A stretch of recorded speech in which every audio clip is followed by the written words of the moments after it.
علیکم ورحمۃ اللہ وبرکاتہ۔ خلاصہ قرآن میں آج انشاءاللہ ہم تیسرا سپارہ کریں گے اور آگے بھی کریں گے انشاءاللہ تیسرا چوتھا بھی۔ اعوذ باللہ من الشیطان الرجیم، بسم اللہ الرحمن الرحیم، رب اشرح لی صدری ویسر لی امری واحلل عقدۃ من لسانی یفقہوا قولی، ربنا زدنا علما، اللہم فقہنا فی الدین، اللہم انا نسألک علما نافعا وعملا متقبلا ورزقا طیبا، آمین ثم آمین۔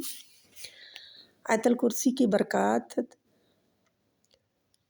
ترجمہ: آیت الکرسی جو ہے اس کا ترجمہ کیا ہے؟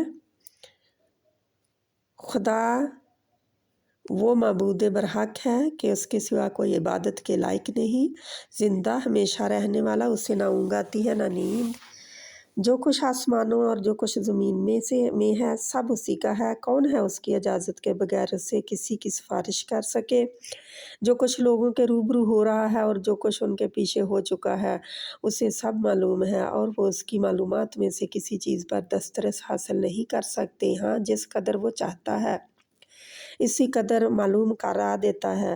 اسی کی بادشاہی اور علم آسمانوں اور زمین سب پر حاوی ہے، اور اسے ان کی حفاظت کچھ بھی دشوار نہیں، وہ بڑا عالی مرتبہ اور جلیل القدر ہے۔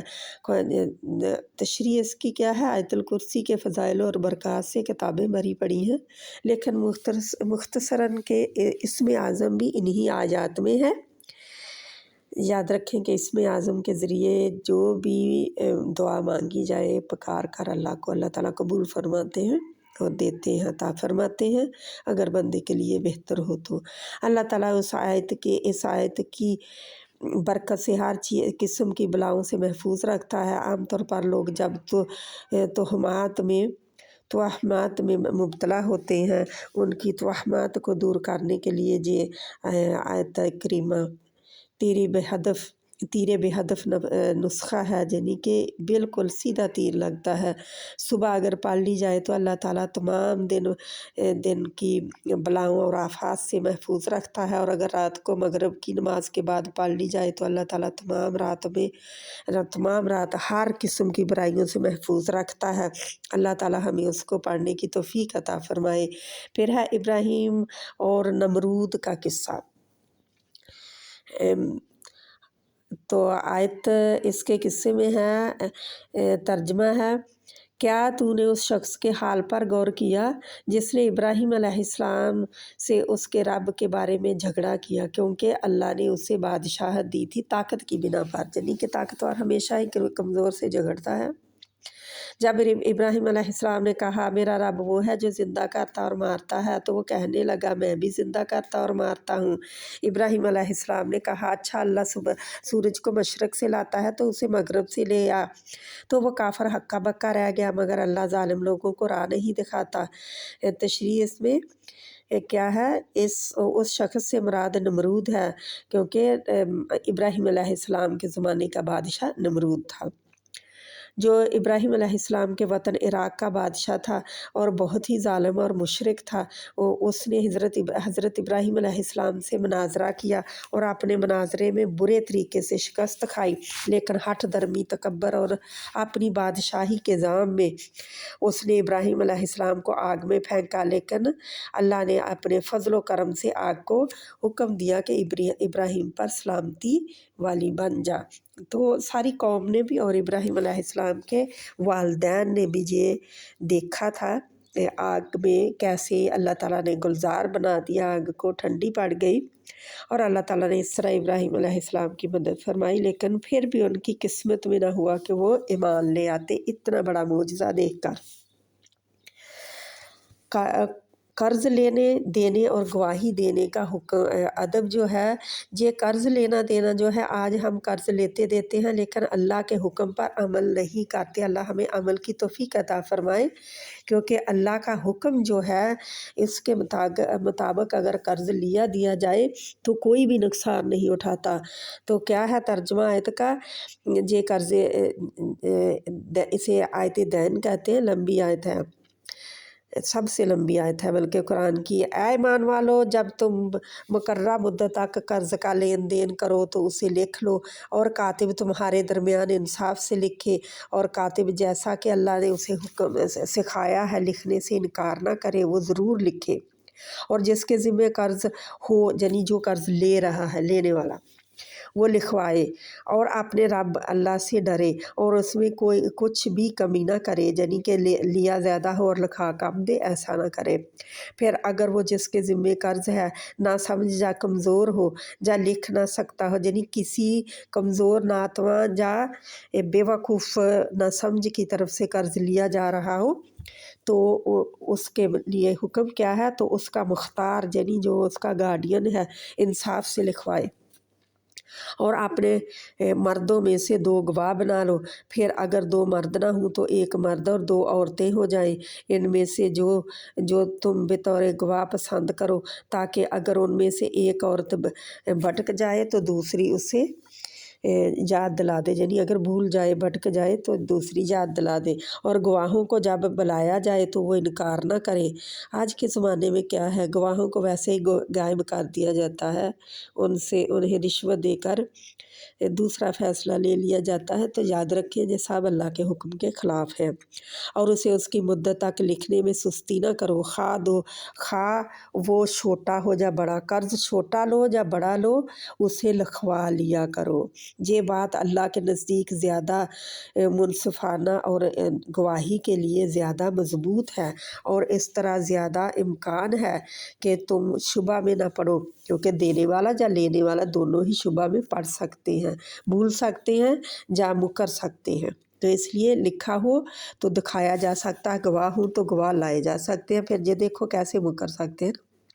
लेकिन अगर ये हाजिर तजारत हो, जो तुम दस्ते बेदस्त करते हो, यानी कि दस्त बेदस्त यानी कि हाथों हाथ करते हो, तो तुम पर कोई गुनाह नहीं कि तुम उसे ना लिखो, यानी कि सौदा दिया और तजारत की और उसी वक्त ले लिया, यानी माल दिया और ले लिया, तुम पर कोई गुनाह नहीं कि तुम उसे ना लिखो, मगर जब ख़रीदो फ़रोख्त करो तो गवाह कर लिया करो, और कातिब और गवाह को नुकसान ना पहुंचाया जाए। लेकिन आज के ज़माने में नुकसान उन्हीं को पहुंचाया जाता है। अल्लाह ताला हमें तौफ़ीक दे कि हम अल्लाह के अहकाम की पाबंदी करें। और अगर तुम ऐसा करोगे तो ये तुम्हारी सिया दिली होगी, यानी कि गलत रवैया होगा, दिल काला हो चुका है जिसकी वजह से, यानी कि बदनीयती होगी। और अल्लाह से डरो, और अल्लाह तुम्हें तालीम देता है, और अल्लाह हर बात को जानता है। तो आगे एक और इस आयत की तशरीह जो है इसी की, इस आयत में आयत से बहुत से अहकामात निकाले गए हैं। इसमें ये है कि जो शख्स अदाए कर्ज़ से आजिज़ हो गया हो, उसे इस्लामी अदालत उसके कर्ज़ ख्वाहों को मजबूर करेगी कि उसे मोहलत दे, और बाज़ हालात में वो पूरा कर्ज़ या कर्ज़ का एक हिस्सा माफ़ भी कराने का मजाज होगी। क्यों? क्योंकि कर्ज़ लेने वाला दे नहीं सकता। फ़क़ह ने तशरीह की है कि किसी के रहने का मकान, खाने के बर्तन, पहनने के कपड़े और वो आलात जिनसे वो अपनी रोज़ी कमाता हो, किसी हालत में कर्ज़ नहीं फ़र्क नहीं किए जा सकते, यानी कि उनमें उनको नहीं दिया जा सकता किसी हालत में भी। इससे ये हुक्म भी निकलता है कि कर्ज़ के मामले में अरसा अदायगी का तयन होना चाहिए, यानी कि कब अदायगी होगी, कितने महीने, कितने साल बाद या कितने दिनों बाद। रहन बेकब्ज़ का मकसद सिर्फ़ ये है कि कर्ज़ देने वाले को अपने कर्ज़ की वापसी का इत्मीनान हो जाए, मगर उसे अपने दिए हुए माल के मुआवजे में रहन रखी हुई चीज़ से फ़ायदा उठाने का हक़ नहीं है। रहन क्या है?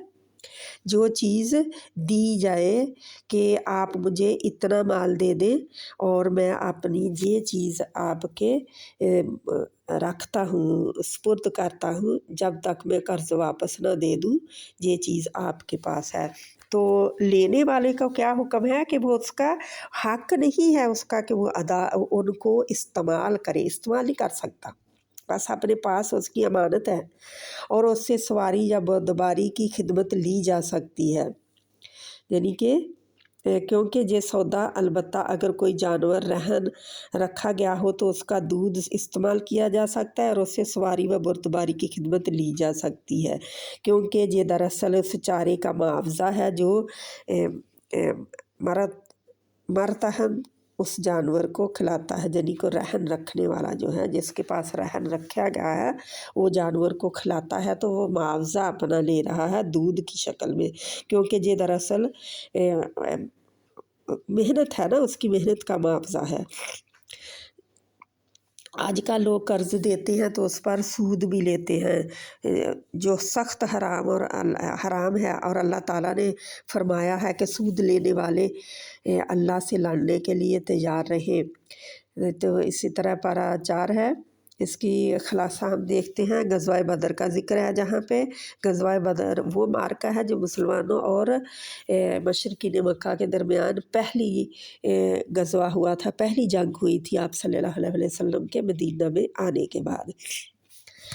इस आयत का तर्जुमा क्या है? और अल्लाह ताला ने जंग बदर में भी तुम्हारी मदद की थी, यानी कि अल्लाह ताला याद दिला रहे हैं मुसलमानों को, पहले भी तो अल्लाह मदद कर चुका है ना, कब? जंग बदर में। और उस वक़्त भी तुम बेसरो सामान थे, पास अल्लाह से डरो और उन एहसानों को याद करो ताकि तुम शुक्र करो, जब तुम मोमिनों से ये कह कर उनके दिल बढ़ा रहे थे कि क्या ये काफ़ी नहीं कि परवरदिगार 3000 फरिश्ते नाज़िल करके तुम्हें मदद दे। हाँ, अगर तुम दिल को मजबूत रखो और अल्लाह से डरते रहो और काफिर तुम पर जोश के साथ दफ़ातन हमला कर दे तो परवरदिगार 5000 फरिश्ते जिन पर निशान होंगे तुम्हारी मदद को भेजेगा। तो निशान लगे हुए, यानी कि पहचान आ जाएगी कि ये ख़ास अल्लाह की तरफ से मदद के लिए आए हैं, और उस मदद को तो अल्लाह ताला ने तुम्हारे लिए ज़रिया बशारत बनाया, यानी कि बशारत दी है कि मिलेंगे, ये मदद मिलेगी, यानी इसलिए कि तुम्हारे दिलों को उससे तसल्ली हासिल हो, वरना मदद तो अल्लाह ही की है जो गालिब और हिकमत वाला है, यानी कि मदद असल अल्लाह की है, फरिश्तों की नहीं है। वो तो अल्लाह ताला ने दिलों की तसल्ली के लिए, क्योंकि इंसान हाज़िर चीज़ देखना चाहता है कि वाकई आने वाली है मदद के नहीं। तो तशरीह इसमें क्या है? इस तरीक़े इस्लाम में जंग बदर सबसे पहले वक़ूअ पज़ीर हुई, बावजूद ये कि मुसलमान बहुत कमज़ोर थे, बेसरो सामान थे और हथियारों की भी किल्लत थी, फिर भी अल्लाह ताला ने उन्हें फ़तह दी। कितने थे? 313, सिर्फ 313 थे मुसलमान और कफ़ार 1000 से ऊपर।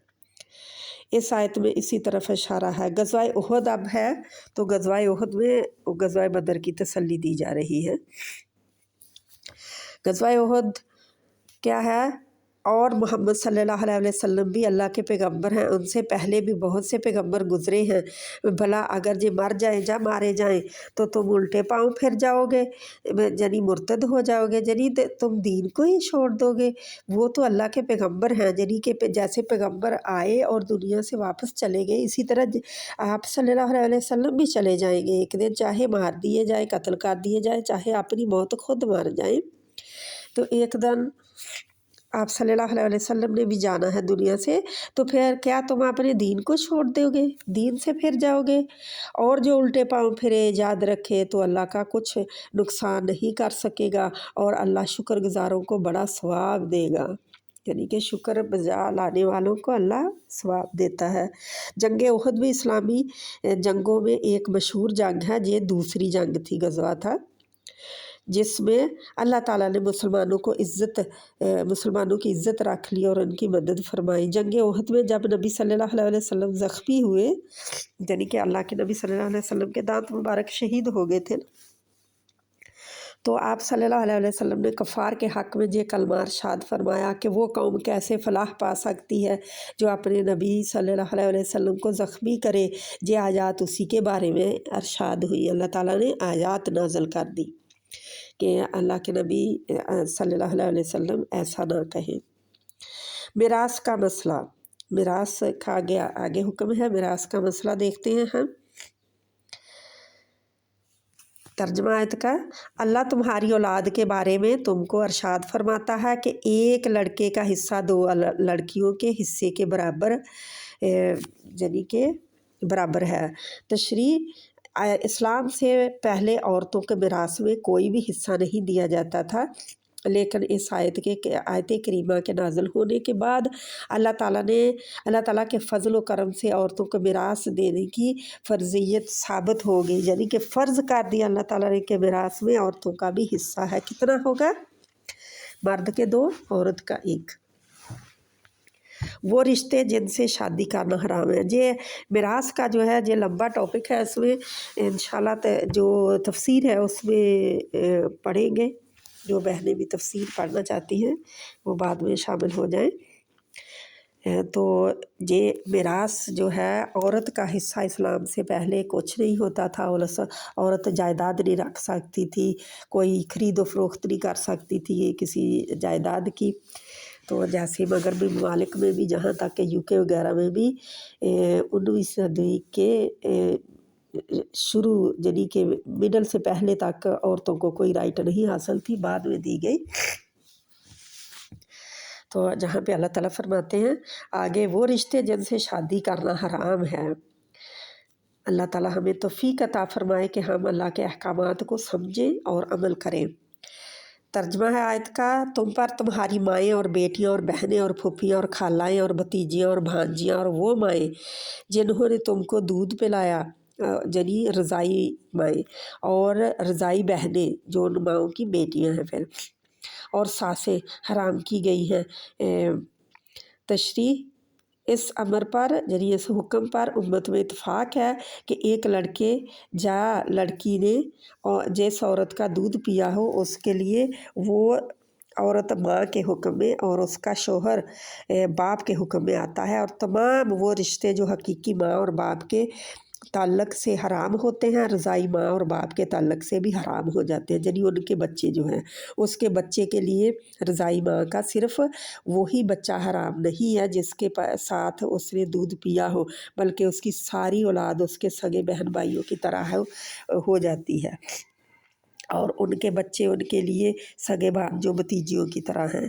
تو یہ ایک رضائی رشتہ ہے جس سے اللہ تعالیٰ نے حرمت ثابت کی ہے کہ کون کون سے رشتے حرام ہیں۔ ان میں رضائی بہن بھائی اور رضائی ماں باپ کی بھی بہت کلیئر بتایا گیا ہے۔ پھر جہاں پہ ہمارا 5واں سپارہ ہے، شوہر اور بیوی کے معاملات جو ہیں ان کے متعلق ہم دیکھیں گے۔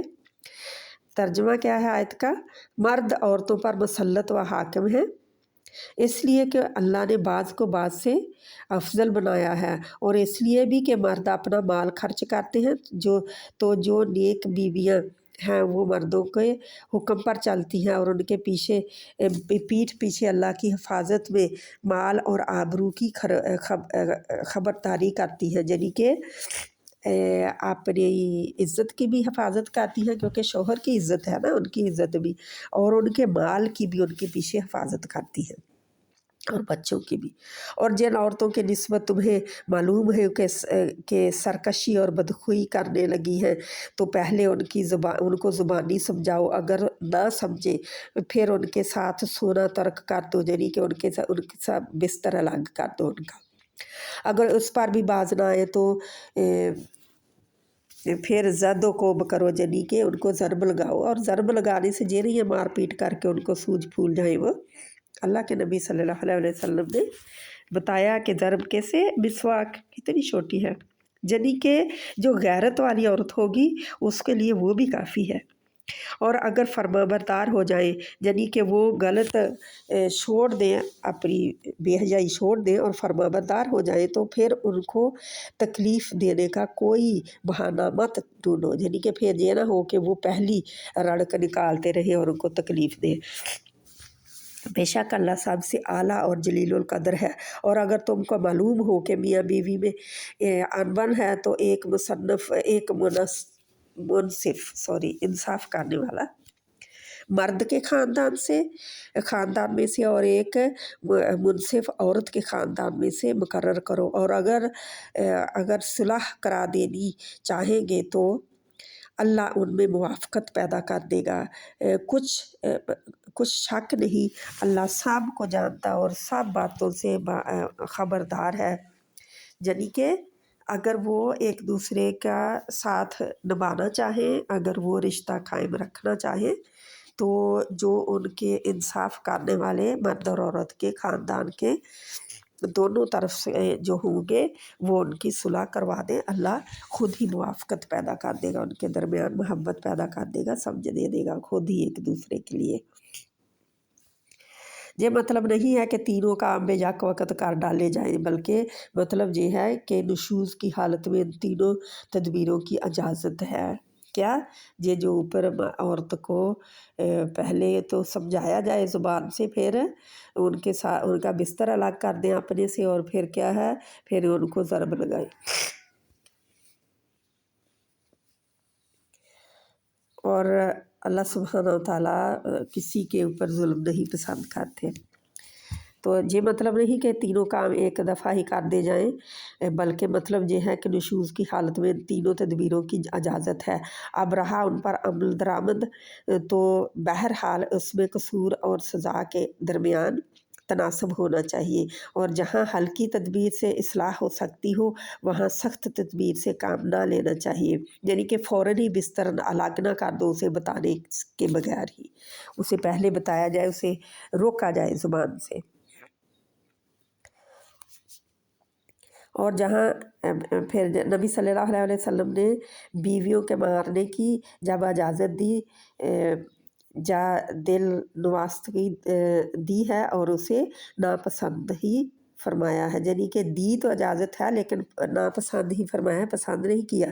तो मर्द को जी अब इजाज़त नहीं अल्लाह ताला ने दे दी कि इतना मारे कि उसको ज़ख्म कर दे और खूनो खून कर दे उसको, और कोई हड्डी पसली तोड़ दे। ये मर्द को इजाज़त अल्लाह ने नहीं दी, क्योंकि नबी सल्लल्लाहु अलैहि वसल्लम से की अहादीस से पता चलता है। कुरान पर तदब्बर और तफक्कर का हुक्म।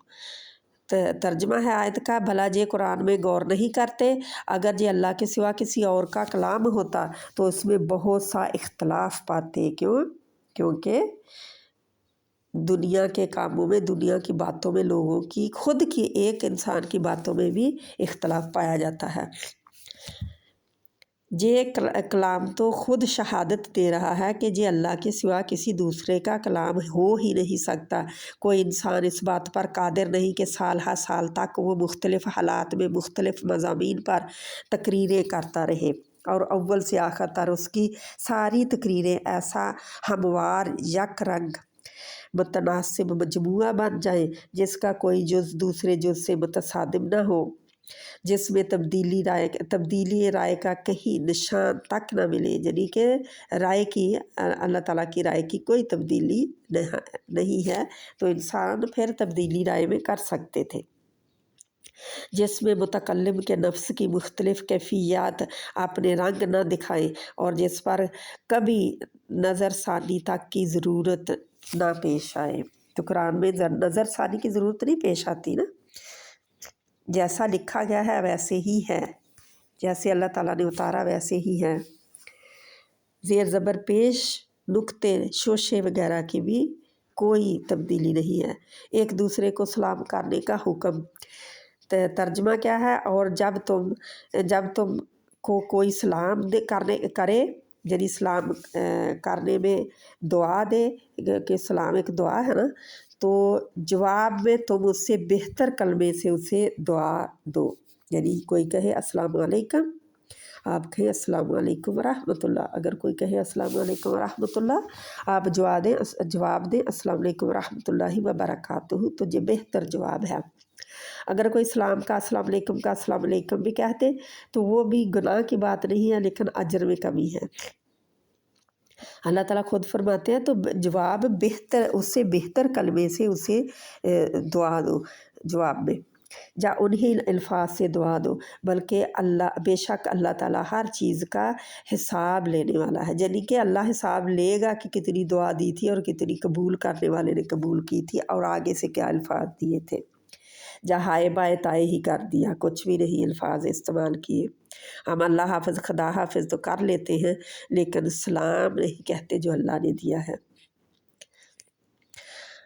تشریح اس کی اسلام کا سب سے بڑا معاشرتی ادب یہی ہے کہ ہر مسلمان دوسرے مسلمان کو سلام کرے اور دوسرا سلام کا جواب ویسا ہی دے یا اس سے زیادہ دے۔ اس سے محبت اور پیار بڑھتا ہے اور بھائی چارہ پیدا ہوتا ہے، اس لیے کہ اسلام نے سلام کرنے کا حکم ہے۔ ایک حدیث میں آتا ہے سلام پھیلاؤ اور کھانا کھلاؤ۔ شرک کے سوا اللہ تعالیٰ اگر چاہیں تو سب گناہ معاف فرما دیتے ہیں۔ ترجمہ کیوں؟ کیونکہ شرک جو ہے کبیرہ گناہ ہے، اور ایسا کبیرہ گناہ ہے کہ اللہ سبحانہ تعالیٰ کبھی بھی شرک کرنے والے کو، چاہے رائی کے دانے کے برابر بھی کسی کے دل میں شرک پایا جائے تو اس کو معافی نہیں ہے۔ ترجمہ ہے آیت کا، اللہ اس گناہ کو نہیں بخشے گا کہ کسی کو اس کا شریک بنایا جائے، اور چاہے اس کی ذات میں، چاہے اس کی صفات میں، چاہے اس کے کاموں میں، اور اس کے سوا اور گناہ جس کو چاہے بخش دے گا۔ اور جس نے اللہ کے ساتھ شریک بنایا وہ رستے سے دور جا پڑا، یعنی کہ دین اسلام کے رستے سے دور جا پڑا، ہدایت سے دور جا پڑا۔ تشریح، یہ اللہ تعالیٰ کی بڑی کرم نوازی ہے اپنے بندوں پر کہ انہیں گناہوں کی معافی کی امید دلا رہا ہے، کیونکہ امید جو ہوتی ہے نا انسان کو معافی پہ پھر ابھارتی ہے کہ معافی مانگ لے، بخشنے والا تیار ہے بخشنے کے لیے۔ اور جس نے اللہ کے ساتھ شریک بنایا وہ رستے سے دور جا پڑا۔ اللہ تعالیٰ کی بڑی کرم نوازی ہے یہ کہ اپنے بندوں پر کہ انہیں گناہوں کی معافی پر امید دلا رہا ہے۔ اس کا مطلب یہ نہیں کہ گناہ کرتے جائیں، بلکہ اگر کبھی جان بوجھ کر غلطی سے گناہ سرزد ہو جائے تو مایوس نہیں ہونا چاہیے کہ اب تو میں جہنمی ہی ہوں، اب تو میرے لیے کوئی معافی کی گنجائش نہیں ہے، بلکہ اللہ سے ہمیشہ ہی امید رکھنی چاہیے معافی کی۔ کیوں؟ کیونکہ اللہ تو انتظار کرتا ہے کہ میرا بندہ مجھ سے معافی مانگے۔ اب معافی کون مانگے گا؟ گناہ گار ہی مانگے گا نا، تو گناہ بھی انسان ہی کرتے ہیں۔ اگر گناہ ہو جاتا ہے تو اس میں اپنے رب کی طرف لوٹ لیا جائے اور اس سے معافی مانگ کر دوبارہ اس کی طرف نہ آنے کا عہد کر لیا جائے، تو اللہ تعالیٰ کبیرہ اور صغیرہ گناہ معاف کرنے والا ہے، مگر شرط ہے کہ شرک نہ کر رہا ہو انسان اللہ کے ساتھ۔ اللہ تعالیٰ ہمیں عمل کی توفیق دے۔ 5 سپارے ہو گئے ہمارے۔ سبحانک اللہم و بحمدک نشہد ان لا الہ الا انت نستغفرک و نتوب الیک۔ جو نہیں کر سکتے وہ ان کو چھوٹا بھی احکامات سن لیں۔ اللہ سبحانہ تعالیٰ سے امید ہے کہ اللہ تعالیٰ رحم کرے گا اور کچھ نہ کچھ تو ذہن میں پڑے گا ہی۔ اللہ تعالیٰ عمل کی توفیق دے، آمین ثم آمین۔ السلام علیکم ورحمۃ اللہ وبرکاتہ، وصلی اللہ تعالیٰ علی خیر خلقہ محمد وعلی آلہ واصحابہ اجمعین برحمتک یا ارحم الراحمین، آمین ثم آمین۔